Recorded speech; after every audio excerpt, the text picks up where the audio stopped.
এই তো আজকে সফট বয়লার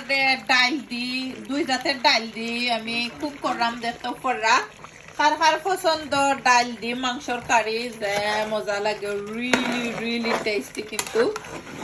যারা ট্রাই করছেন না ট্রাই করেন যেন ডাল দি মাংসর কারি আর যারা ট্রাই করছেন তারা তো জানেন আর একটার মধ্যে আমি খেতে খেতে আট হরাম দেখোকা আরো লগেতা হোকা দেখতে পারবা এখানের মধ্যে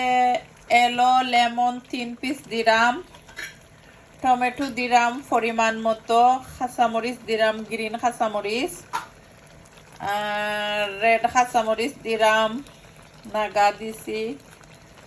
তো পরিমাণ মতো সবটাও দিলাম মরিচ টরিচ লাগাইয়া তো যারা বালা ফাইন 1 পিস কি 2 পিস নাগা দিবা যে নাইস ফ্লেভার আইব তো এই তো আমি 2 পিস দিছি নাগা সুন্দর কইরা এখন মিক্স কইরা দিয়া খসাই লিমু আর কুকইতে বেশি টাইম লাগে না যারা আমার ভিডিওটা দেখরা লাইক কমেন্ট করবা লাইক কমেন্ট করতে একদমই ভুলবা না চ্যানেলে নতুন হইলে প্লিজ সাবস্ক্রাইব করে দিবা bye everyone see you soon